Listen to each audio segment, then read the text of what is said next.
नमस्कार दोस्तों। मैं आज आप लोगों के बीच आकर बहुत ही खुश हूँ और शशि ड्रीम फाउंडेशन का मैं आभार व्यक्त करता हूँ जिन्होंने मुझे इस सेशन को कंडक्ट करने के लिए आमंत्रित किया है। और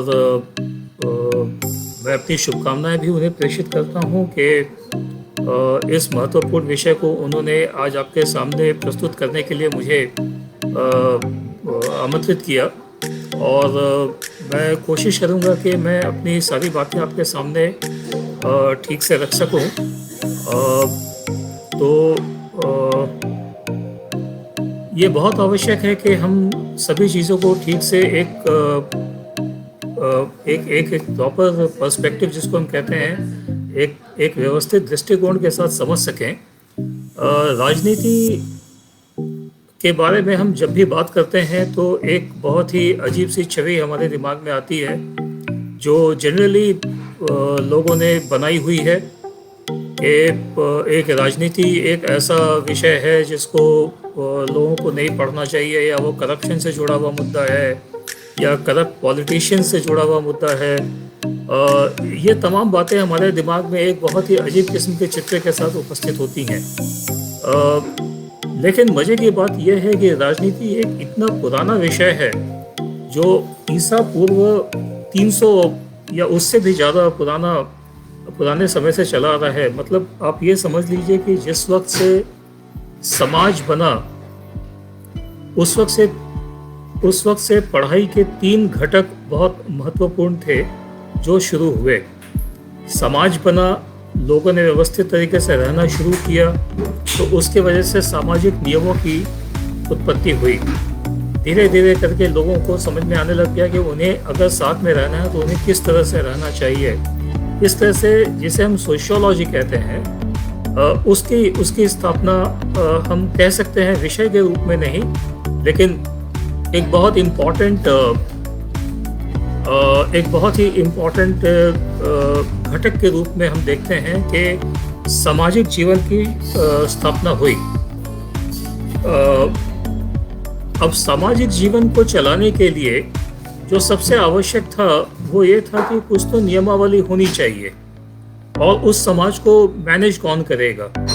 समाज को मैनेज करने के लिए कुछ लोग चाहिए जो उस समाज के सभी नियमों को बना सकें, समाज के ऊपर अपना अधिकार रख सकें, और एक समाज का दूसरे समाज के साथ अगर रिश्ता होना है या कोई किसी किस्म का अगर वहाँ पे किसी किस्म की कोई प्रॉब्लम होती है, समस्या आती है, तो उसका निपटारा किया जा सके, या कभी युद्ध की बात होती है तो उसे भी कोई देख सके। इस तरह से राजवंश नहीं कह सकता हूँ, लेकिन उस समाज के मुखिया लोगों की स्थापना शुरू हुई। और इसके बाद तो इस तरह से उन मुखिया लोगों ने फिर अपने नियम बनाने शुरू किए जिसके हिसाब से वो समाज अपना दायित्व निभा सके, या वो समाज ठीक से सुरक्षित तरीके से रह सके। अब इसके अंदर बहुत सारे लोगों ने ये समझना शुरू किया कि उन लीडर्स के साथ में कितने लोग थे जो उस काम को करने में सक्षम थे।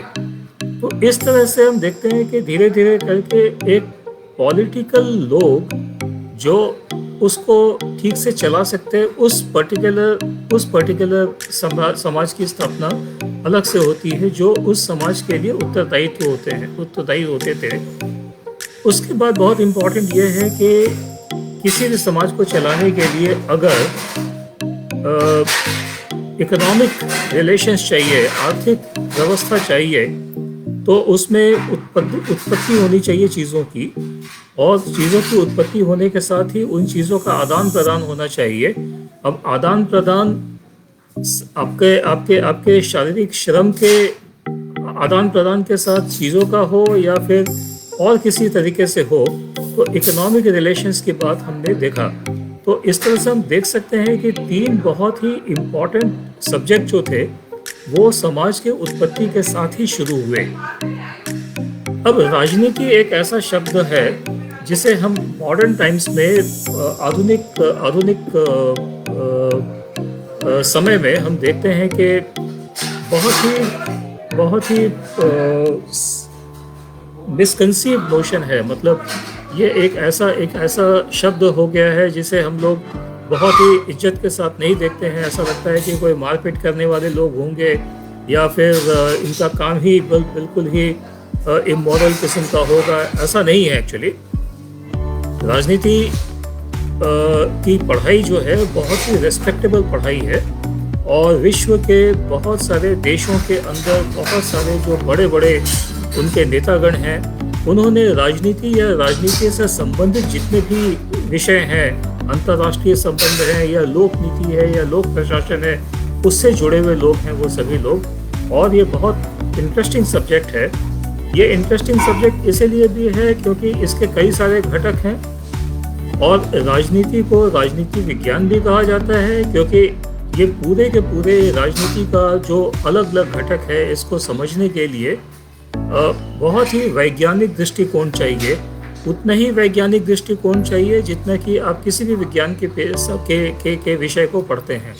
तो इसके अंदर आपकी खुद की जो सोच है, खुद की समझ है, जब तक वो वैज्ञानिक तरीके से सिद्ध नहीं हो जाती है, तब तक वो वैज्ञानिक राजनीतिक विज्ञान की पढ़ाई पूरी नहीं हो पाती है। इसलिए राजनीति को राजनीतिक विज्ञान भी कहा जाता है। अब राजनीतिक विज्ञान में पढ़ाई क्या होती है, ये समझ लेना बहुत आवश्यक है। किसी भी विषय को जब हम पढ़ते हैं, कोई भी सब्जेक्ट, कोई भी विषय इसलिए होता है क्योंकि उसकी अपनी खुद के सिद्धांत होते हैं और उन सिद्धांतों को प्रतिपादित करने के लिए बहुत सारे थिंकर्स होते हैं, बहुत सारे सोचने विचारने वाले लोग होते हैं। तो राजनीति विज्ञान या राजनीति की जो पढ़ाई है, उसके अंदर हम ये देखते हैं कि सरकार और जो राजनीतिक व्यवस्था है, केंद्रीय स्तर पे, राज्य के स्तर पे और राज्य से नीचे के स्तर पे उनकी पढ़ाई होती है। इसके अंदर कि सरकारें बनती कैसे हैं, सरकारें चलती कैसे हैं, सरकार के अंदर नियम कौन बनाता है, सरकार के जो नियम बनते हैं वो किन सिद्धांतों पे बने होते हैं। हम मुख्य रूप से देख सकते हैं कि हमारे भारत की राजनीति को अगर हम समझने की कोशिश करें तो 3 घटक बहुत आवश्यक हैं और वो है सबसे पहला आता है जो नियम बनाने वाली है या जिसको हम संसद कहते हैं। उसके बाद उन नियमों को पालन करने वाली या पालन करवाने वाली जो घटक है जिसको हम एग्जीक्यूटिव कहते हैं या कार्यवाहिका कहते हैं।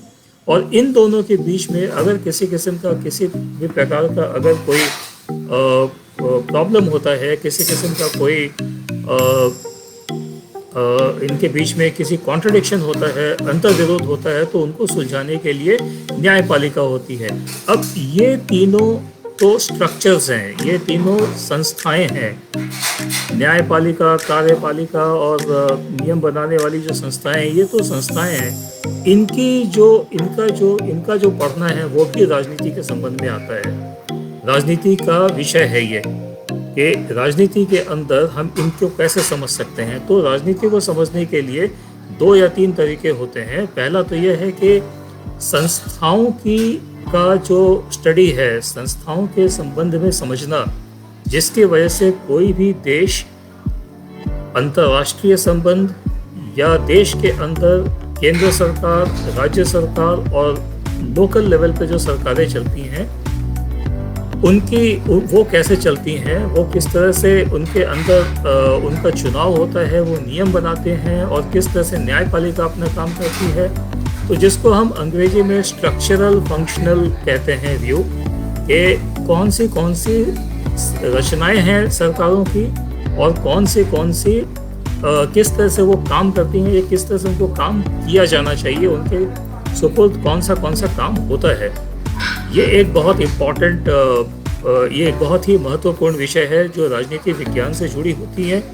उसके बाद जो विषय है वो है सिस्टम का, या सिस्टम को हम इस तरह से समझ ले सकते हैं कि किसी भी संस्था को चलाने के लिए उसको किसी न किसी प्रकार के इनपुट की आवश्यकता होती है। उसके बाद वो उससे उसका उसका रिजल्ट आता है उसके काम करने के तरीके से। उसके बाद वो फिर से किस तरीके से वो जो रिजल्ट आया वो पूरे के पूरे काम को किस तरीके से वो उस पे असर डालता है। तो ये बहुत इम्पोर्टेंट है। उसके बाद कोई भी संस्था काम जब करती है तो क्या वो अपने आप से काम करती है कि बाकी संस्थाएं जो हैं सरकार की वो भी उसके ऊपर किसी न किसी प्रकार का प्रभाव डालती हैं। तो कौन सी संस्था किस संस्था के ऊपर किस प्रकार का प्रभाव डालती है, ये बड़ा इंटरेस्टिंग विषय हो जाता है राजनीति विज्ञान को पढ़ने का। और ये नीति जब बनती है सरकार की तो उसके ऊपर बड़ा प्रभाव पड़ता है।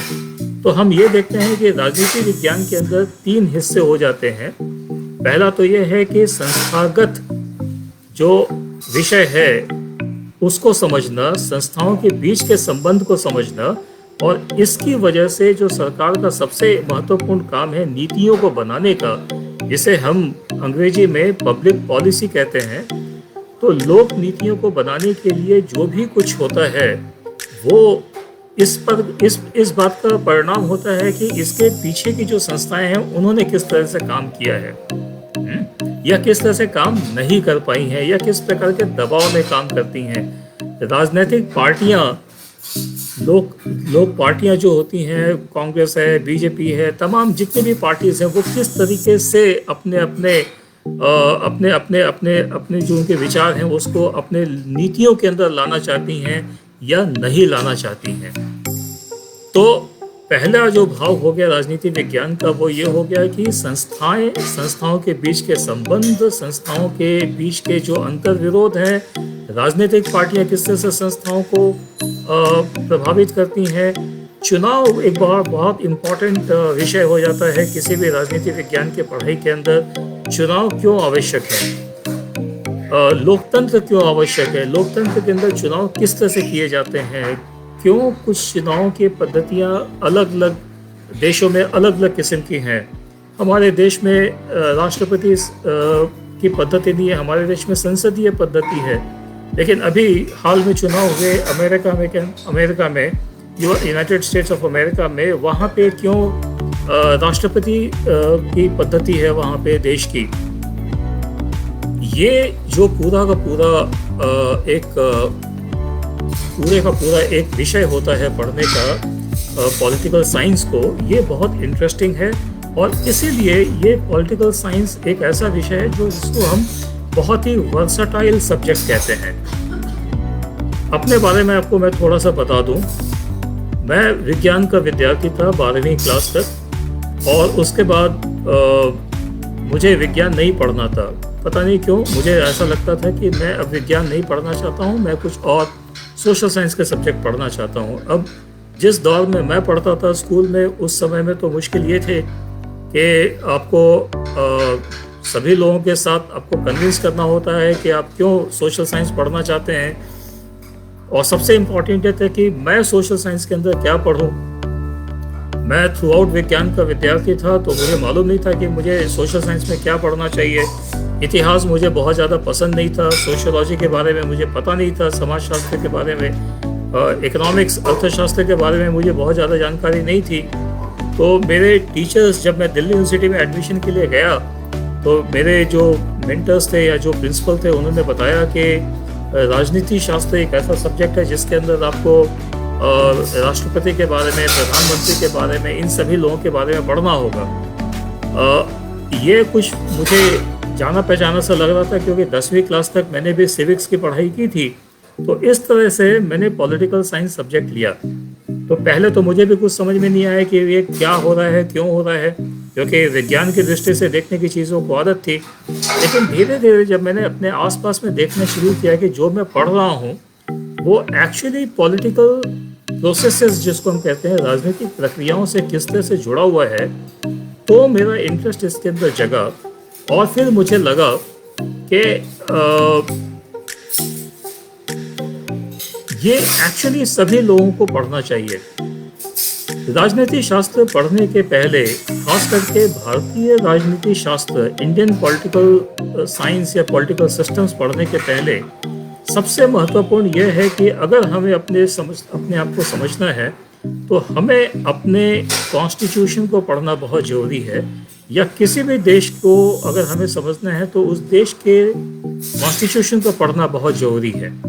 ये बहुत आवश्यक है कि कॉन्स्टिट्यूशन की पढ़ाई पूरी तरह से हो, और कॉन्स्टिट्यूशन के अंदर भी सबसे आवश्यक ये है कि आप कॉन्स्टिट्यूशन के या संविधान के प्रकथन को पढ़ें या प्रियम्बल को पढ़ें। आप पॉलिटिकल साइंस के, राजनीति शास्त्र के स्टूडेंट अगर बनना चाहते हैं तो ये बहुत आवश्यक है कि आपको उस देश के राजनीति का जो फंडामेंटल प्रिंसिपल है, जो मूलभूत जो उसके सोच है, जो वहाँ के कॉन्स्टिट्यूशन में दिखाई देती है और वहाँ के कॉन्स्टिट्यूशन के प्रियम्बल में दिखाई देती है, वो आपको समझ लेना बहुत आवश्यक होता है, क्योंकि वहीं से किसी भी राजनीतिक व्यवस्था का जन्म होता है। तो भारत का संविधान और भारत के संविधान का प्रकथन, जिसको हम प्रियम्बल कहते हैं, सबसे खूबसूरत एक डॉक्यूमेंट है जो मैंने पढ़ा, और मेरा राजनीति शास्त्र के साथ जो जुड़ाव शुरू हुआ वो इसी वजह से और ज़्यादा मैं जुड़ता चला गया, क्योंकि प्रियम्बल को पढ़ाने वाले हमारे शिक्षक जो थे, उन्होंने हमें बहुत ही अच्छे तरीके से ये समझाया कि we the people of India, हम भारत के लोग, यहाँ से जब शुरू होता है पूरा का पूरा, तो फिर मेरा इम्पोर्टेंस राजनीति के अंदर बहुत बढ़ जाता है। और जब हम इस तरह से राजनीतिक शास्त्र को देखना शुरू करते हैं तो फिर जो बहुत ही प्रचलित छवियां हैं कि नेता लोग इस तरह से काम करते हैं और राजनीति अच्छे लोगों का काम नहीं है, ये सारी की सारी जो चीज़ें हैं आपके दिमाग से निकलती चली जाती हैं, क्योंकि ये बहुत आवश्यक हो जाता है फिर कि आप राजनीति शास्त्र को राजनीति की तरह समझें, ताकि देश में जो चल रही है राजनीति उसको आप अच्छे से समझ पाएं। और ये बहुत आवश्यक है कि हम अपने देश की या किसी भी देश की राजनीति को ठीक से समझें, और ये एक पॉलिटिकल साइंस का, राजनीति का स्टूडेंट बहुत अच्छे से समझ सकता है। ये राजनीति शास्त्र को लेकर के एक बहुत इम्पॉर्टेंट बात है जो हमें सीखनी चाहिए, या जो हमें ये विषय जो हमें सिखलाता है।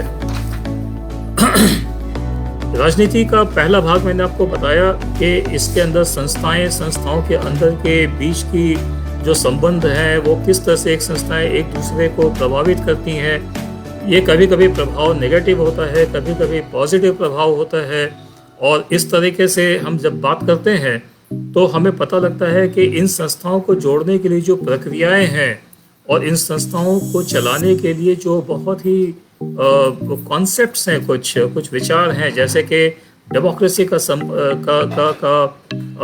ये है का कॉन्सेप्ट है, ये सब बहुत आवश्यक हैं। ये सब बहुत आवश्यक है क्योंकि इन्हीं से सब कुछ चलता है। जो देश डेमोक्रेटिक देश नहीं है वहाँ पे क्या ये संस्थाएं इस तरह से काम कर सकती हैं जैसे भारतीय राजनीतिक व्यवस्था के अंदर काम करती हैं? शायद नहीं काम कर पाती हैं, क्योंकि उनके पास उनके पास काम करने की वो सुविधा नहीं है जो डेमोक्रेसी के, लोकतंत्र के होने की वजह से भारतीय राजनीति के अंदर है। तो पहला भाग तो ये हो गया कि डेमोक्रेसी से हम शुरू करते हैं, प्रियम्बल को समझने की कोशिश करते हैं, कॉन्स्टिट्यूशन को समझने की कोशिश करते हैं, संविधान के अंदर दिए गए जितनी भी संस्थाएं हैं, लोग हैं जो उन संस्थाओं को चलाते हैं, उनको समझने की कोशिश करते हैं, जो बहुत आवश्यक हैं। और ये पूरे के पूरे विश्व में जितने भी डेमोक्रेटिक कंट्रीज़ हैं या जो भी कंट्रीज़ हैं, सभी के अंदर ये संस्थाएं तो हैं ही जो उन देशों को चलाने का काम करती हैं। ये राजनीति का एक बहुत ही महत्वपूर्ण और बहुत ही इंटरेस्टिंग एक विषय बनता है जिसकी वजह से हम राजनीति को समझ पाते हैं। अब ये सब जब होता है तो ये होता क्यों है आखिर? ये होता है क्योंकि हम किसी भी राजनीतिक व्यवस्था से उम्मीद करते हैं कि वो लोक नीतियाँ बनाए, क्योंकि मतलब अंत में तो राजनीति का संबंध सीधा सीधा वहाँ के रहने वाले लोगों से है। लोगों ने चुनाव व्यवस्था एक संस्था के हिसाब से देख करके अगर हम बात करें तो उसके हिसाब से लोगों ने चुन के भेजा कुछ लोगों को लोकल लेवल पे भेजा है, राज्य के स्तर पे भेजा है, विधानसभा विधान परिषद में या लोकसभा राज्यसभा में भेजा है, वो इसीलिए चुन करके भेजा है ताकि लोग उनके लिए नियम कानून नीतियां बना सकें। तो ये पूरा का पूरा जो पहला भाग था उसका मुख्य जो परिणाम होता है वो ये है कि किस किस्म की नीतियां सरकार बनाती है आपके लिए।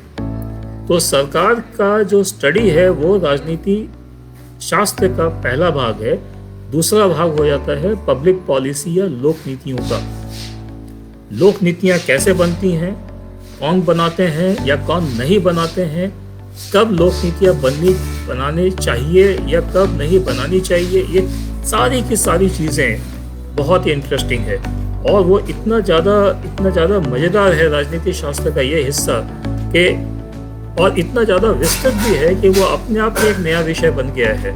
पिछले 25 साल से मैं लोक नीति प्रोफेसर हूँ, लेकिन राजनीति के साथ हमेशा उसे जोड़ कर देखता हूँ। तीसरा जो हिस्सा है कि कुछ लोगों ने वो नीतियाँ बनाई, नीतियाँ बन गई। अब कुछ लोग ऐसे होंगे जो नीतियों को इम्प्लीमेंट करेंगे, उनको लोगों तक लेके जाएंगे।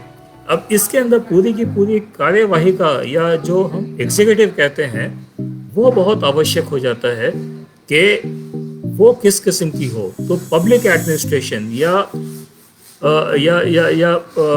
मतलब लोक प्रशासन की जो व्यवस्था है वो राजनीति का तीसरा हिस्सा है। और ये तीनों के तीनों हिस्से आपस में जुड़े हुए हैं और इन तीनों हिस्सों को मिला करके अगर हम पॉलिटिक्स की पढ़ाई कहें तो बुरा नहीं होगा। और ये तीनों हिस्से ही आपस में जुड़ करके पॉलिटिक्स को एक विस्तृत रूप देते हैं।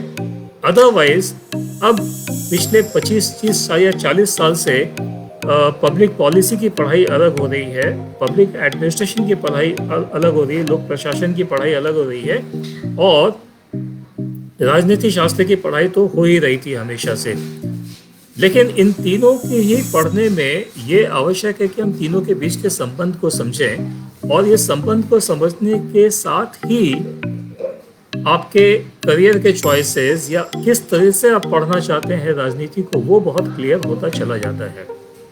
देखिए, किसी भी विषय को पढ़ने के दो तरीके होते हैं। एक तो यह है कि आप उसके थियरी को समझते हैं, आप उसके सिद्धांतों को समझते हैं। दूसरा ये होता है कि जो लोग थियरी को समझते हैं वो उसको इस तरह से भी समझें कि उसमें और रिसर्च कैसे की जा सकती है, क्योंकि जब तक किसी भी विषय के ऊपर रिसर्च नहीं होती है तब तक वो विषय अधूरा रहता है।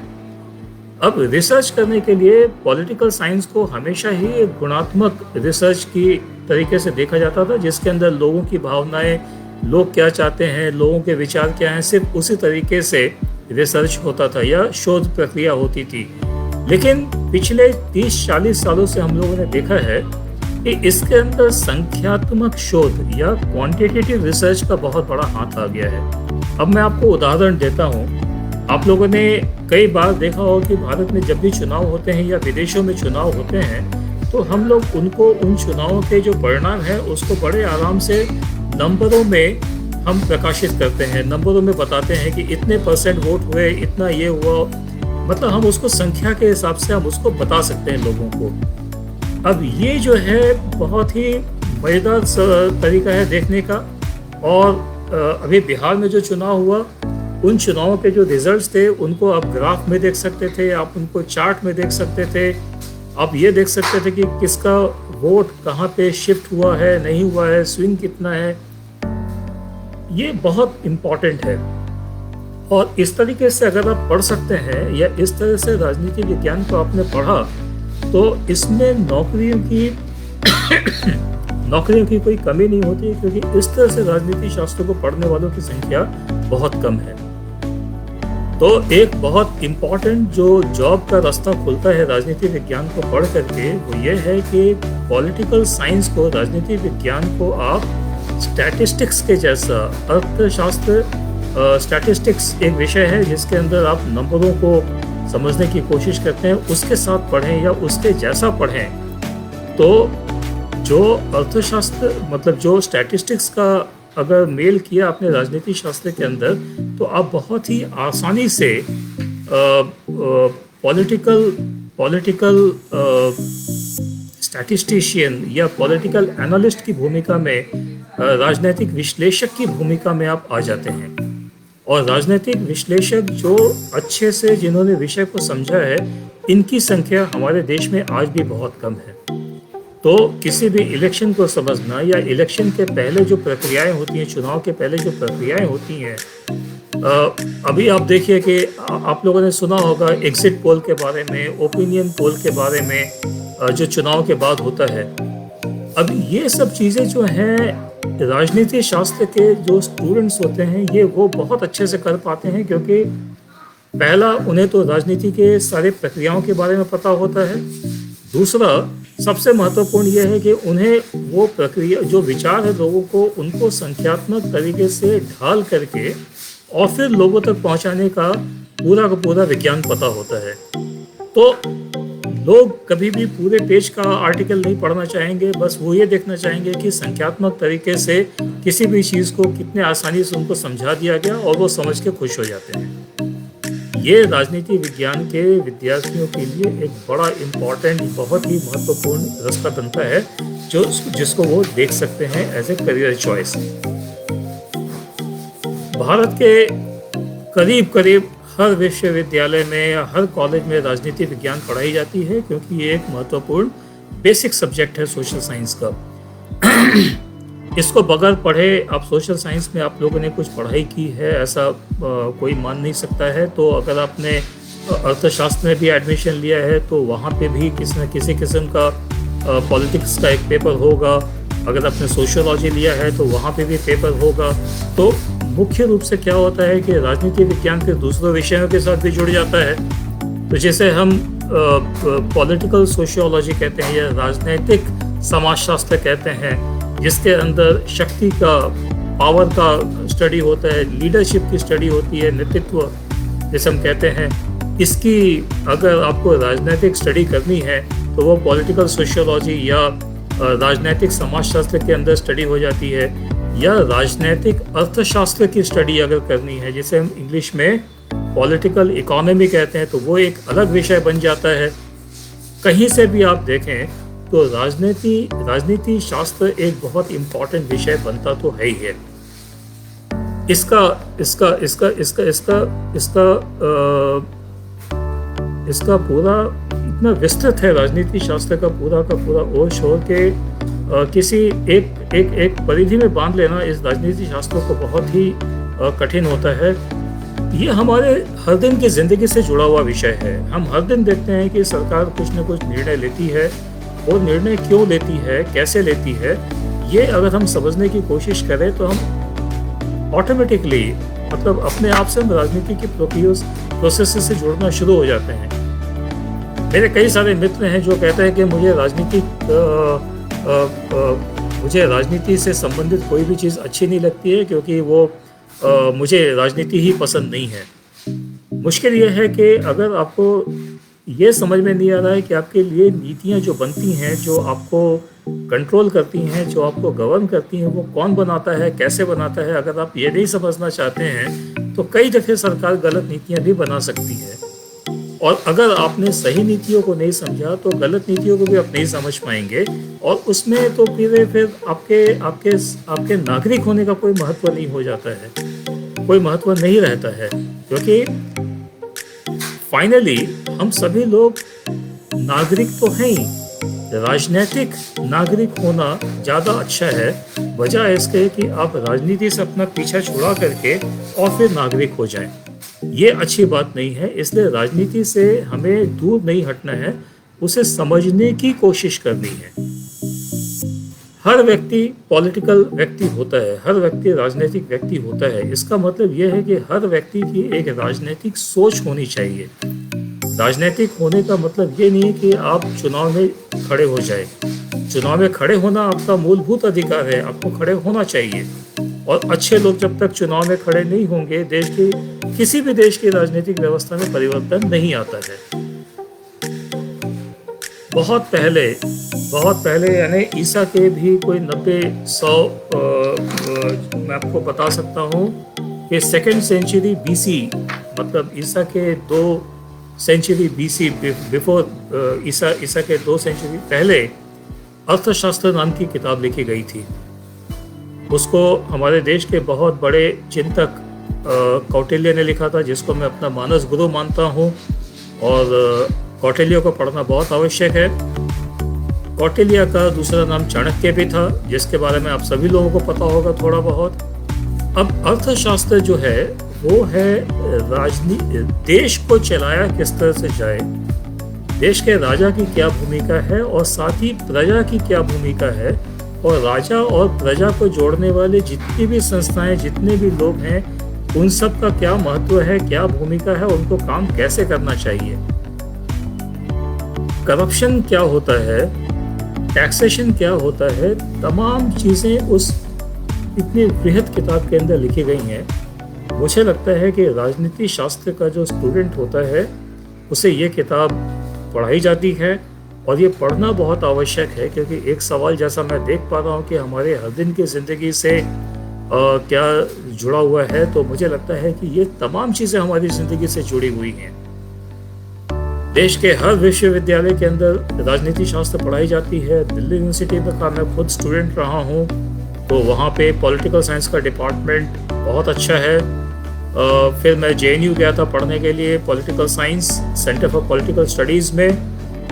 वो मुझे लगता है कि देश का सबसे अच्छा पॉलिटिकल साइंस का डिपार्टमेंट होगा। मैंने वहीं से एमफिल किया, फिर बाद में PhD किया। PhD करने के लिए मैं इंग्लैंड गया था, यूनिवर्सिटी ऑफ ग्लासगो गया था। ये एक हो गया, लेकिन अगर आप बनारस हिंदू यूनिवर्सिटी जाते हैं, या इलाहाबाद यूनिवर्सिटी जाते हैं, या नागपुर यूनिवर्सिटी जाते हैं, या जिस जगह पे मैं इस वक्त पढ़ा रहा हूँ आप वहाँ आते हैं, तो भी राजनीति शास्त्र की पढ़ाई तो बहुत इम्पॉर्टेंट है। अब सवाल इस बात का है कि कौन किस तरह से पढ़ा रहा है, किसका सिलेबस कितना नया सिलेबस है, किसका सिलेबस कितना पुराना है। कोई भी विषय होता है उसको समय के साथ बदलना चाहिए। पुराने समय में जो पढ़ाया जा रहा था उसका एक हिस्सा तो पढ़ाना ठीक है, लेकिन बहुत सारे हिस्से नए विषय होने चाहिए जिसके अंदर पढ़ाया जाना चाहिए राजनीति शास्त्र को। और मेरी कोशिश मेरे यूनिवर्सिटी के अंदर ये है कि मैं इस वक्त जो राजनीति के अंदर जो सबसे इम्पॉर्टेंट, जो सबसे अच्छी चीज़, जो सबसे क्रिटिकल चीज़ें जो हो रही हैं, डेवलपमेंट हो रही हैं, मैं चाहता हूँ कि स्टूडेंट्स को वो पढ़ाया जाए, क्वांटिटेटिव एनालिसिस टेक्निक्स पढ़ाई जाएं, ये तमाम चीज़ें पढ़ाई जाएं। राजनीति पढ़ने के बाद आपके भविष्य का क्या होगा, ये एक बहुत इम्पॉर्टेंट सवाल है, क्योंकि अल्टीमेटली राजनीति है सोशल साइंस का सब्जेक्ट, जो बहुत ही क्वालिटेटिव सब्जेक्ट माना जाता है। और जनरली ऐसा लोग समझते हैं कि राजनीति पढ़ने के बाद आपके पास नौकरी की प्रॉब्लम होगी। अंडर ग्रेजुएट लेवल पे, या जिसको हम BA ऑनर्स की पढ़ाई कहते हैं, BA ऑनर्स की पढ़ाई करने के बाद भी बहुत सारे नौकरियों के रास्ते खुलते तो हैं, लेकिन मास्टर्स राजनीति शास्त्र में कर लेना अच्छा ऑप्शन है। और वो किसी भी आप अच्छी जगह से कर सकते हैं, क्योंकि मास्टर्स कर लेने से आपके पास एक तो आपके पढ़ाई का स्टैंडर्ड थोड़ा सा और ऊंचा हो जाएगा। दूसरा, आपको और भी बहुत सारे सब्जेक्ट राजनीति के जो BA लेवल पे नहीं पढ़ाए जा सकते हैं, आपको वो भी पढ़ने को मिल जाएंगे। इसलिए ये राजनीति शास्त्र जो पढ़ना चाहता है उसे BA और मास्टर्स की पढ़ाई की तैयारी करनी चाहिए, और ये अच्छा है। MPhil PhD करना चाहें तो दूसरी बात है, लेकिन कम से कम मास्टर्स तो करना चाहिए। पहला जो सबसे इम्पॉर्टेंट उसके अंदर आपके सामने जो ऑप्शन खुलता है वो ये खुलता है कि बहुत सारे लोग हैं जो आज की दुनिया में एज ए पॉलिटिकल कंसल्टेंट, राजनीतिक सलाहकार के रूप में काम कर रहे हैं। और मैं कई लोगों को पर्सनली जानता हूँ, मेरे कई सारे विद्यार्थी रहे हैं जिन भी यूनिवर्सिटीज़ में मैंने पढ़ाया है, जो अलग अलग पॉलिटिकल पार्टीज़ के जो सलाहकार हैं उनके साथ उन्होंने काम किया है, और विश्वास कीजिए उनकी सैलरीज भी बहुत अच्छी होती हैं, क्योंकि उनके सलाह के ऊपर ही किसी भी राजनीतिक दल के जीतने या हारने का पूरा का पूरा दारोमदार होता है। इसलिए उनकी सलाह कितनी अच्छी हो, ये इस बात पे डिपेंड करता है कि उन्होंने राजनीति शास्त्र को कितने अच्छे से पढ़ा है। ये बहुत इम्पॉर्टेंट है। तो एक बहुत इम्पॉर्टेंट जो आजकल बहुत महत्वपूर्ण जो एक जॉब का प्रॉस्पेक्ट खुल रहा है वो ये है राजनीतिक कंसल्टेंट का, पॉलिटिकल कंसल्टेंट का। इनफैक्ट फेसबुक पे मेरे साथ कई लोग जुड़े हुए हैं जो कई बहुत इम्पॉर्टेंट राजनीतिक दलों के कंसल्टेंट्स के साथ काम करते हैं या वो खुद ही राजनीतिक कंसल्टेंट हैं। और अभी के चुनाव में, पंजाब के चुनाव में, मध्य प्रदेश के चुनाव में उन सब लोगों की एक बहुत ही महत्वपूर्ण भूमिका रही है। और अगर आप भारत से मास्टर्स करने के बाद या अगर आपको भारत से बाहर जाकर मास्टर करने का अवसर मिलता है तो आप अंतर्राष्ट्रीय जो इस किस्म के बहुत सारे लोग हैं उनके साथ आप जुड़ सकते हैं। बहुत सारे अंतर्राष्ट्रीय और राष्ट्रीय स्तर पे बहुत सारे ऑर्गेनाइजेशंस हैं, जैसे association for democratic reforms Bharat में एक है जो बहुत ही अच्छा काम करती है। वो ये देखने का काम करती हैं कि चुनाव के अंदर जो पैसा खर्च होता है या चुनाव के अंदर जिस किस्म के लोग आजकल राजनीति में आ रहे हैं उनकी छवि किस किस्म की है। तो डेमोक्रेटिक रिफॉर्म्स या लोकतांत्रिक तरीके को, लोकतांत्रिक सुधार की जो काम है और उसमें जो जुड़ने वाले लोग हैं उसके अंदर राजनीति शास्त्र पढ़ने वालों की एक बहुत ही महत्वपूर्ण भूमिका है। नौकरी को लेकर के ये एक रास्ता बहुत अच्छा खुलता है और इस किस्म के तमाम इंस्टीट्यूशंस हैं जहाँ पे लोग जुड़ते हैं और जुड़ रहे हैं।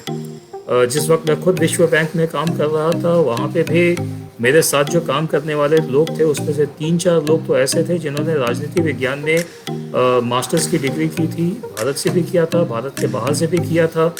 तो ये सभी लोग अच्छे से समझते हैं कि किस तरीके से पार्टीज काम करती हैं, किस तरह से समाज उन पार्टीज को एक्सेप्ट करता है या नहीं करता है।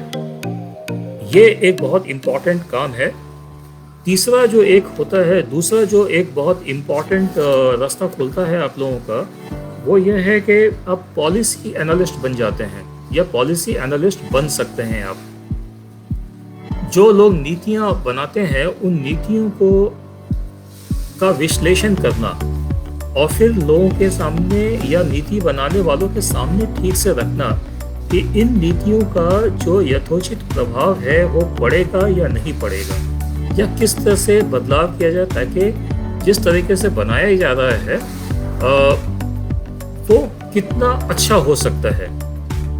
नीतियां बनाने के लिए कुछ खास लोग ही होते हैं, लेकिन अब नीतियों को बनाने के लिए देश की जनता से भी कंसल्टेशन करना आवश्यक हो गया है। क्या ये हो रहा है, नहीं हो रहा है तो उसकी वजह से क्या प्रभाव पड़ता है। तो ये पॉलिटिकल एनालिस्ट का जो कैडर है वो बहुत इम्पॉर्टेंट है राजनीति विज्ञान पढ़ने वालों के लिए, और ये बहुत अच्छा रास्ता खुलता है। देश में इतनी सारी संस्थाएं हैं जो लोक नीतियों का विश्लेषण करती हैं, उनके बारे में लिखती रहती हैं, पढ़ती रहती हैं और उसके बारे में लोगों को बताती रहती हैं कि ये नीतियाँ अच्छी हैं, नहीं हैं, या किस तरह से अच्छी हो सकती हैं, इसमें क्या कमी है, वगैरह वगैरह। ये बहुत आवश्यक है कि हम सभी नागरिकों के अंदर जो नीतियाँ बनती हैं उसको लेकर के एक बहुत ही क्लियर तरीके से हमारे दिमाग में एक चित्र रहे, क्योंकि नीतियाँ हमारे लिए ही बनती हैं। नीतियाँ मेरे बगल में रहने वाले के लिए नहीं बन रही हैं कि मुझे कोई मतलब नहीं नीतियों से। अगर पानी को लेकर नीति बनती है, शिक्षा को लेकर नीति बनती है, स्वास्थ्य को लेकर नीति बनती है, तो हमारा उन नीतियों के प्रति जागरूक रहना बहुत आवश्यक है। नहीं तो फिर हमारे नागरिक होने का कोई मतलब नहीं है। और उसी तरीके से मैं कहता हूँ कि नीति विशेषज्ञ होते हैं या विश्लेषक होते हैं, उनका एक काम ये भी है कि लोगों के मन में राजनीति को लेकर के एक जागरूकता पैदा करना। ये एक अलग ही कैडर है जिसको पॉलिटिकल अवेयरनेस कैंपेन कहते हैं। क्यों राजनीति में लोगों को जागरूक होना बहुत आवश्यक है, ताकि लोग अपनी राजनीतिक दिशा को ठीक से समझ सकें। आप उन्हीं लोगों को चुन के भेजना चाहेंगे जो लोग आपके पक्ष में काम कर रहे हैं। वो कोई भी लोग हो सकते हैं, XYZ पॉलिटिकल पार्टी किसी के भी लोग हो सकते हैं। लेकिन जब आपकी राजनीतिक समझ खुद की ठीक नहीं रहेगी तो या तो आप वोट देने नहीं जाएंगे, या वोट देने जाएंगे तो आप ठीक से बगैर सोचे समझे वोट दे के आएंगे। ये जो पॉलिटिकल अवेयरनेस या राजनैतिक तरीके से जागरूकता का जो काम है, ये राजनीति शास्त्र के स्टूडेंट बहुत अच्छे से करते हैं, क्योंकि उन्हें पता है कि डेमोक्रेसी के अंदर पॉलिटिक्स का इम्पोर्टेंस क्या है। और बहुत सारी ऑर्गेनाइजेशंस हैं जो इस किस्म का काम करती हैं और उनको करना ही है। राजनीति शास्त्र के स्टूडेंट्स के लिए ये सब जो है, ये मैं नए नए करियर ऑप्शंस के बारे में आपसे बात कर रहा हूँ, जो ये सब नई चीज़ें जो निकल करके आ रही हैं। अदरवाइज देखा जाए तो राजनीति शास्त्र के स्टूडेंट, मैं यूपीएससी में जाता रहता हूँ कई बार, वहाँ पे राजनीति शास्त्र के स्टूडेंट का जो एक तबका होता है वो सबसे अधिक होता है सिविल सर्विस के अंदर। एग्ज़ाम लिखने वालों में तो सिविल सर्विस एग्जामिनेशन तो राजनीति शास्त्र के स्टूडेंट के लिए बनता ही बनता है, क्योंकि वो उसमें जा ही सकते हैं और उसको पास करने के बाद वो आईएएस बन सकते हैं, आईपीएस बन सकते हैं, आईएफएस बन सकते हैं, तमाम चीज़ें हो सकती हैं, देश को रिप्रेजेंट कर सकते हैं, डिप्लोमेट बन सकते हैं देश के लिए। तो ये सब चीज़ें होती हैं। तीसरा ये होता है कि आप बजट एनालिस्ट बन जाते हैं। बजट एनालिस्ट मतलब, जब राजनीति का एक बहुत बड़ा काम यह है कि देश को चलाने के लिए जो आपको बजट चाहिए, जो पैसे चाहिए, वो किन नीतियों के अंतर्गत आप लेकर के आएंगे या कैसे लाना चाहते हैं, और किन नीतियों के हिसाब से आप उसको बजट को आप इम्प्लीमेंट करना चाहते हैं, आप उसको आप लोगों तक लेके जाना चाहते हैं। तो पॉलिटिकल साइंटिस्ट एक बहुत अच्छा बजट एनालिस्ट बनता है, जो बजट का विश्लेषक बनता है, क्योंकि उसे पता है कि ये बजट किस तरह से बनाया गया है, इस बजट को बनाने के पीछे की पूरी राजनीतिक सोच क्या है, किन चीज़ों को सरकार हासिल करना चाहती है इस बजट के जरिए, और किन सब चीज़ों के ऊपर सरकार का फोकस इस वक्त नहीं है। ये राजनीति शास्त्र के स्टूडेंट का एक बहुत इम्पोर्टेंट काम है। और पर्सनली मुझे ये बहुत पसंद है कि मैंने जो पिछले 25 साल या उससे भी ज़्यादा जो राजनीति शास्त्र का विद्यार्थी होने के नाते, और आज भी विद्यार्थी हूँ, आज भी कई सारी चीज़ें समझ में आती हैं। मैं अपने टीचर से आज भी बात करता हूँ कि सर ये जो हो रहा है ये क्यों हो रहा है। अब मैं आपको एक उदाहरण देता हूँ। मैं अपने गुरु के लेक्चर को सुन रहा था कि ये जो अभी कोविड-19 चल रहा है, इसका भारत का संघीय ढांचा जो है, जिसको हम फेडरल स्ट्रक्चर कहते हैं, उस पर क्या असर पड़ रहा है, या संघीय ढांचा को किस तरीके से हम लोगों ने इस्तेमाल किया है या नहीं किया है पैंडेमिक के सिचुएशन को समझने के लिए या उससे निजात पाने के लिए। और कई सारी चीज़ें सामने आई हैं कि हम लोगों ने फेडरल स्ट्रक्चर को दरकिनार कर दिया, या फेडरल स्ट्रक्चर को हम लोगों ने देखा ही नहीं, या उतना ही देखा जितने कि हमारा काम हो जाता है, या जितना कि हमारा राजनीतिक स्वार्थ होता है, या पूरा होता है या नहीं होता है। अब ये जो विश्लेषण है राजनीति को लेकर के, तमाम चीज़ों को लेकर के, ये राजनीति विज्ञान के स्टूडेंट बहुत अच्छे से कर पाते हैं। उसके लिए एक सोच आपको विकसित करनी पड़ती है, जो राजनीतिक सोच होती है, और वो किसी एक पॉलिटिकल पार्टी से जुड़ी हुई होती है, इसलिए राजनीतिक होती है, ऐसा नहीं है। आपके सोचने का तरीका वैसा होता है जिसके अंदर आप एक समझ पैदा करते हैं अपने अंदर कि कौन क्या कर रहा है और किसके करने से क्या हो रहा है या नहीं हो रहा है, या ऐसा हो सकता है कि कुछ ना हो इसलिए कुछ लोगों ने कुछ काम किया। ये समझने का, जो विश्लेषण करने का जो नज़रिया है, वो एक राजनीतिक शास्त्र के स्टूडेंट के लिए बहुत इम्पॉर्टेंट है और बहुत ही इंटरेस्टिंग है। ये सभी चीज़ें आपके करियर चॉइसेस को डिफाइन करती हैं राजनीति पढ़ने के बाद। और भी कई सारे करियर चॉइसेस हैं जो आपको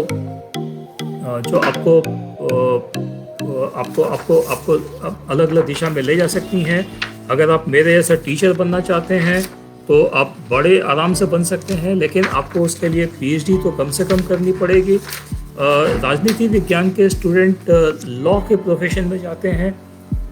कानून की पढ़ाई में राजनीति विज्ञान के स्टूडेंट का बहुत ज़बरदस्त दखल होता है, क्योंकि राजनीति और कानून, कई लोगों ने ऐसा कहा है, कई फिलोसफर्स ने ऐसा माना है कि वो एक ही सिक्के के दो पहलू हैं, और उन दोनों को समझ लेना किसी भी लॉ के स्टूडेंट के लिए या किसी भी राजनीति के स्टूडेंट के लिए बहुत आवश्यक है। तो ये एक अच्छा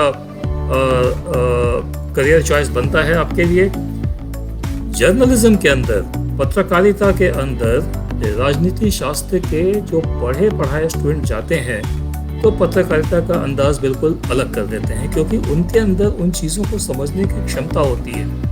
मैं ऐसा नहीं बोल रहा हूँ कि बाकी विषय पढ़ने वाले लोग पत्रकार अच्छे नहीं बन पाते हैं, बिल्कुल बन पाते हैं। लेकिन जब आप पत्रकारिता पढ़ने के लिए मान लीजिए Indian institute of mass communication में आप जाते हैं, या जामिया मिलिया में जाते हैं, या किसी भी अच्छी जगह पे पढ़ने के लिए जाते हैं, तो वहाँ पे आपको राजनीति विज्ञान से संबंधित 3-4 पेपर तो पढ़ने ही पड़ते हैं।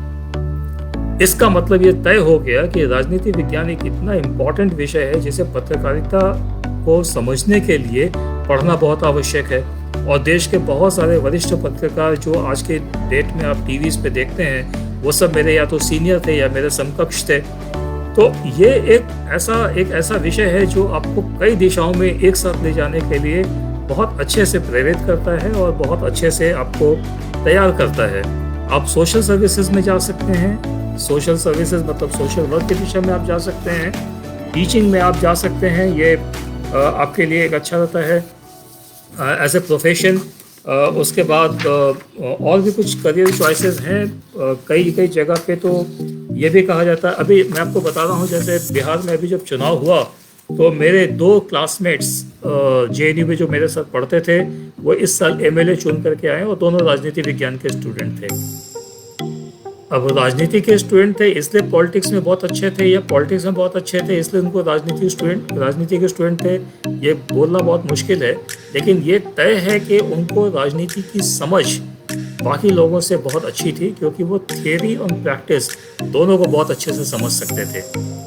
ये एक इम्पॉर्टेंट मामला है। राजनीति के अंदर पढ़ने वाले विषय बहुत सारे होते हैं, कम से कम 35 पेपर्स होते हैं, जिसको आप अलग अलग स्तर पे, अंडर ग्रेजुएट्स के स्तर पे, पोस्ट ग्रेजुएट के स्तर पे पढ़ सकते हैं। तो ये कुल मिलाकर के इतनी देर में मैं आपसे यही बता पाऊंगा कि राजनीति विज्ञान एक बहुत ही वर्सटाइल विषय है, जिसको हम मदर डिसिप्लिन भी कहते हैं। पॉलिटिक्स के नाम से, राजनीति के नाम से शुरू हुआ, प्लेटो और अरिस्टोटल ने इसके ऊपर लिखा, और अब हमारे देश में या पूरे विश्व में राजनीति विज्ञान अलग अलग तरीके से बहुत ही अच्छे तरीके से पढ़ाई जाती है। अब उसके अंदर काफ़ी बदलाव आ गया है। जो 30-40 साल पहले राजनीति विज्ञान पढ़ाया जाता था, अब वो उस तरह से नहीं पढ़ाया जाता है। लेकिन हर दिन बीतने के साथ ही राजनीति विज्ञान का स्कोप भी बढ़ रहा है, क्योंकि लोग अब अपने चीज़ों को, अपनी राजनीतिक महत्व को पहचानने लग गए हैं। और ये बहुत आवश्यक है कि हम पहचानें, क्योंकि हम अंत में हम नागरिक हैं। तो जो भी नागरिक है उसे अपना नागरिक होने का राजनीतिक महत्व तो समझ में आना चाहिए। और राजनीतिक शास्त्र पढ़ करके अगर अपने नागरिकता को समझ पाते हैं तो हम ज़्यादा अच्छा कंट्रीब्यूट कर पाते हैं। मेरे सामने बहुत सारे सवाल हैं जो मैं जल्दी से जल्दी देख लेना चाहता हूँ। कि पहला सवाल तो बहुत सारे गुड मॉर्निंग्स के बाद ये आया था कि अगर कोई व्यक्ति पॉलिटिकल साइंस पढ़ना चाहता है तो क्या वो पब्लिक पॉलिसी बना पाएगा। एक्चुअली पब्लिक पॉलिसी की पढ़ाई अंडर ग्रेजुएट लेवल पे कम जगह पे होती है। मैं पढ़ाता हूँ public policy under graduate level पे, लेकिन बहुत जगह पे लोग नहीं पढ़ाते हैं। तो जब आप पब्लिक पॉलिसी की पढ़ाई करते हैं, मेरे ख्याल ये इशिता शहगल का सवाल था, जब आप लोक नीति की पढ़ाई करते हैं, when you study public policy you also study about Indian political system. आपको भारतीय राजनीतिक व्यवस्था या अमेरिकन राजनीतिक व्यवस्था या किसी भी देश की पब्लिक पॉलिसी को पढ़ना है तो वहाँ के राजनीतिक व्यवस्था को समझना बहुत जरूरी है, ये समझने के लिए कि वो राजनीतिक व्यवस्थाएं किस तरह से काम करती हैं। शुरुआत में आपको नीति ड्राफ्ट करने का काम नहीं मिलेगा, लेकिन यह है कि धीरे धीरे करके जैसे आपकी समझ शार्पन होती जाएगी वैसे वैसे आप नीति को बनाने का प्रयत्न तो कर सकते हैं। क्योंकि ये नीति बनाना किसी एक व्यक्ति का काम नहीं होता है, वो बहुत सारे डिपार्टमेंट्स मिलकर के इस काम को करते हैं। और कई बार उनको पता भी नहीं होता है कि वो किसी एक नीति पे काम कर रहे हैं, क्योंकि उसके इतने छोटे छोटे विषय होते हैं उसके अंदर जुड़े हुए कि कुछ भी कहना बहुत मुश्किल है कि कौन सा व्यक्ति किस नीति पे किस वक्त काम कर रहा होता है। लेकिन पब्लिक पॉलिसी राजनीति शास्त्र का ही एक ऑफशूट है, जिससे पढ़ना है तो राजनीति के साथ जुड़कर ही पढ़ना चाहिए और बहुत आवश्यक है। हालांकि पब्लिक पॉलिसी को पढ़ने के लिए लोग इकोनॉमिक्स भी पढ़ते हैं, मैनेजमेंट भी पढ़ते हैं, किसी भी विषय से किसी भी संदर्भ के साथ आप उसको समझ सकते हैं। Which course should be opted for studying political science? Political science itself is a course which you can study, Ayushi, at the level of undergraduate and postgraduate and MPhil, doctorate, postdoctorate, anything. मैंने आपको बता ही दिया है Ayushi, what are the job profiles available to you after doing political science course. Political science पढ़ना है अच्छा या public policy पढ़ना अच्छा है? मेरे ख्याल है दोनों ही अच्छा है और दोनों एक दूसरे के पूरक हैं। They complement each other. If you study political science, some papers of public policy will be there. If you study public policy, कुछ ना कुछ पेपर आपके पॉलिटिकल साइंस के उसके अंदर होंगे ही होंगे। It can not be avoided. So basically if you want to study one, the other can not be forgotten, other can not be ignored. तो इट इज़ पॉसिबल दैट आप दोनों ही पढ़ रहे हैं साथ में, तो ये अच्छा है। Which are some of the good universities to pursue political science? Delhi university है, JNU है। I mean look at any university in this country. If you look at the, अगर आप केंद्रीय विश्वविद्यालयों की बात करते हैं तो तमाम केंद्रीय विश्वविद्यालयों के अंदर जो पढ़ाई होती है पॉलिटिकल साइंस की बहुत अच्छी होती है। बहुत सारे राज्य के जो विश्वविद्यालय हैं उनमें भी पढ़ाई बहुत अच्छी होती है। और अब तो बहुत सारे प्राइवेट यूनिवर्सिटीज़ खुल गई हैं, जैसे अशोका है, फ्लेम है, मेरी यूनिवर्सिटी है। इन सभी जगहों पे पॉलिटिकल साइंस की सुपरलेटिव पढ़ाई होती है, बहुत अच्छी पढ़ाई होती है। और यहाँ से पढ़ने के बाद मैंने देखा है कि मेरे बहुत सारे BA पास करने के बाद भी स्टूडेंट्स को जॉब मिल गई है बहुत अच्छे। जैसे मैंने आपको थोड़ी देर पहले बताया था, पॉलिटिकल कंसल्टेंट्स की जॉब मिलती है। और ये सभी अंडर ग्रेजुएट के ही स्टूडेंट्स थे जिनको ये सब जॉब मिली है। What is your message? This is Monisha Mohanan. For those youth who are very capable and creative in political science but hesitate to enter politics, you see Monisha, मैं ये कहना चाहता हूँ कि जब तक अच्छे लोग राजनीति में नहीं आएंगे तब तक आपके जैसे अच्छे लोग राजनीति में एंटर करने के लिए हमेशा हेजिटेट करेंगे। आपको शुरू से ही आपको लोकसभा का चुनाव नहीं लड़ने के लिए कोई कहेगा, या आप विधान परिषद लेजिस्लेटिव असेंबली का चुनाव आपको नहीं लड़ना है। आप हमेशा एक छोटे लेवल से शुरू कर सकती हैं। अगर आप गांव में हैं तो सरपंच का चुनाव लड़िए, अगर आप शहर में हैं तो वार्ड का चुनाव लड़िए, या अगर आप चुनाव नहीं भी लड़ना चाहती हैं तो just make yourself politically present in whichever context you are there, ताकि people at least understand you and realize you that you have a very sharp political understanding. This is very important, and by understanding the things politically sharply, still you become a very political person, right? So आपको चुनाव में लड़ना है, वो एक अलग choice होता है, but then it's also possible that by developing very sharp political acumen itself you can become very political person. Job prospects specializing in political sociology. See, political sociology जो है वो political science का एक subset है। तो political science main subject है जिसको पढ़ना आवश्यक है।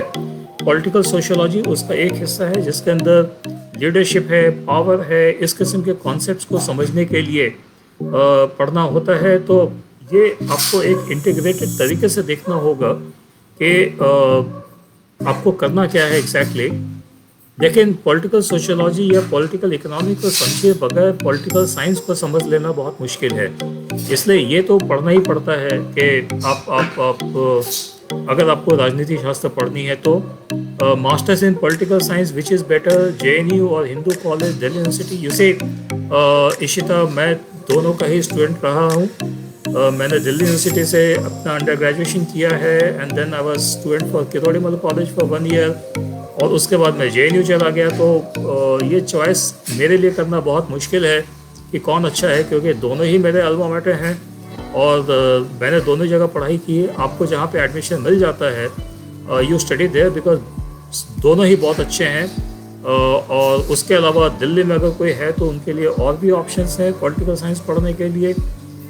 और अगर आपको दिल्ली से बाहर रहना है then you can still ask be on some other platform कि और आपको कहाँ पे एडमिशन मिल रहा है या नहीं मिल रहा है। पॉलिटिकल साइंस के अंदर जो जॉब अपॉर्चुनिटीज़ हैं बहुत हैं। आप MBA कर सकते हैं। अभी IIM कोझिकोड के अंदर वहाँ पे उन लोगों ने एक बहुत अच्छा liberal studies based MBA programme शुरू किया है। वही प्रोग्राम हमने भी शुरू किया है, लेकिन IIM कोझिकोड के अंदर पॉलिटिकल साइंस बेस्ड MBA करवाते हैं। ये एक नया ऑप्शन आपके लिए खुला है। तो IIM कोझिकोड का वेबसाइट देख लें अगर आप, तो आपको पता लग जाएगा कि पॉलिटिकल साइंस MBA के अंदर ये बहुत अच्छा है विषय, political campaign management.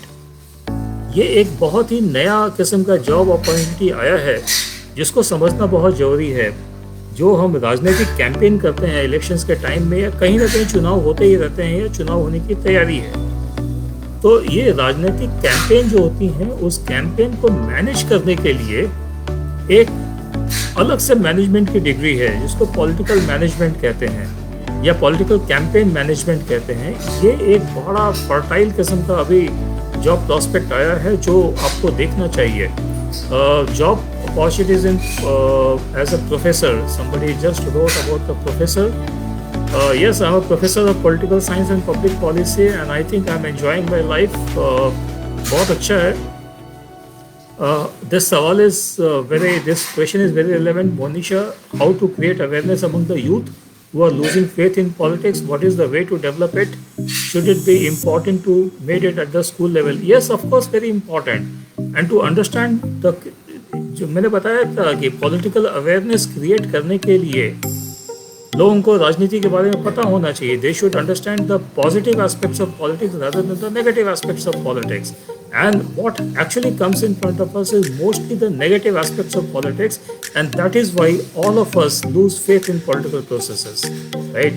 So it is very important that the people who understand political processes and also are studying politics should come in more number in political processes so that the negative powers are not actually having much relevance. ये बहुत आवश्यक है कि अच्छे लोग राजनीति में आए, तभी तो faith restore हो पाएगा. What are the areas there for research in political science besides public administration is there, Ishita? You can talk about the Indian politics itself. You can talk about constitutional reforms. You can talk about political reform. You can talk about electoral. I mean, it's so wide, Ishita, that I cannot give you one or two subjects. Anything that you touch becomes a kind of research area in political science. So, unless until one is talking one-to-one, बहुत important है political science के अंदर research करना. Public policy is one of them, as you said. Yes, of course, it is worth to go abroad to do political science, but in India also you have lots and lots of good institutions which can teach you political science very profoundly. You can look at that. Bharat Kumar says, from your conversation, political science looks interesting to me. Which books would you prefer to somehow who does not have background in humanities? Bharat, एक दो किताबें मैं आपको नहीं बता सकता हूँ इस वक्त बिकॉज टाइम भी कम है, लेकिन बहुत सारी किताबें हैं. यू कैन गूगल सर्च और you can just go to the website and find out which are the basic books in Indian politics, political science, political theory, etc. And maybe if we are connected somehow somewhere, then I could guide you. Good universities, distance education, IGNOU I think is very good, Monisha, which you can look at for studying political science. Indira Gandhi National Open University, both at undergraduate and postgraduate levels. Or Delhi University also has a distance learning mode of political science. You can look at that. I feel that Bharat Kumar says, I feel the current source of information as far as political science is concerned are mostly biased. Media is also not exception from it. How to remain unbiased while studying political science? You see, political science in social sciences, when you study, it's very natural that biases will come. Okay? But the one who understands political science as a subject will have to keep himself neutral. So you always have to do the analysis of who is saying what, right? There are institutions which control the news creation and news broadcast through the media, but you have to be very, very politically agile to understand who is saying what and with what kind of motive. And particularly in the days of communication, when everybody is communicating and everybody has free hand in communication, it's very difficult to find out what exactly is happening and what exactly is not happening. तो बायस को ख़त्म करना वो अपने ऊपर ही depend करता है. Bharat, then what are the challenges faced by the people who pursue political science as a career? It is as same as any other option. I mean, any other subject in social sciences, unless and until you have studied the subject from the perspective of very scientific inquiry and you have done proper quantitative analysis of that particular subject and you have learned the most significant techniques of understanding that subject which is more relevant. You have to understand the cutting edge papers which are connected to that particular discipline.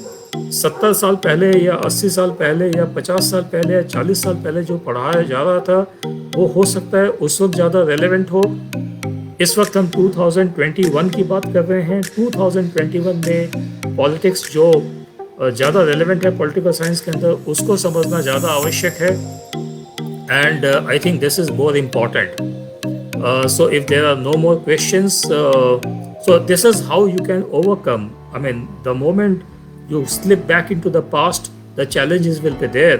क्योंकि राजनीति पढ़ने वालों को भी job उतनी ही आसानी से मिलती है जितना किसी भी सब्जेक्ट को पढ़ने वालों को मिलती है. और in fact the last piece of information that I am going to share with you is that 2021-22 onwards जब सरकार नई शिक्षा नीति इम्प्लीमेंट करेगी हमारे देश में, कुछ subjects across the discipline, engineering पढ़ने वाले स्टूडेंट्स हो या मेडिकल पढ़ने वाले हों या आर्किटेक्चर पढ़ने वाले हों, कोई भी पढ़ने वाले हों, कुछ भी विषय को पढ़ने वाले हों, उन सभी लोगों को कुछ सोशल साइंस के सब्जेक्ट जिसमें पॉलिटिकल साइंस भी एक सब्जेक्ट होगा और उसके कई सारे पेपर्स होंगे, ये पढ़ना कंपलसरी होगा. Now this is something which main streams political science very profoundly और इसीलिए ये सब्जेक्ट बहुत इम्पॉर्टेंट है. तो सोशियोलॉजी है या इकोनॉमिक्स है या पॉलिटिकल साइंस है या लॉ है, ये सभी स्टूडेंट्स को पता होना चाहिए, particularly preamble and Indian constitution. I think this is what and this is where I would like to close my today's talk. I am very happy to be talking to all of you and your questions. Actually आपके सवाल बहुत अच्छे रहे हैं. मेरा ख्याल है कि बहुत सारे सवालों को लेने का अब वक्त नहीं है, लेकिन अगर आप मुझसे और भी कुछ सवाल पूछना चाहते हैं तो आप मेरे फेसबुक पर मुझसे जुड़ सकते हैं या किसी भी तरीके से आप मुझसे कांटेक्ट कर सकते हैं. मुझे बहुत खुशी होगी यंग माइंड्स को नर्चर करके, और आप सभी लोगों से बात करके मुझे बहुत अच्छा लगा. एंड बहुत बहुत धन्यवाद. आपसे फिर से मुलाकात होगी.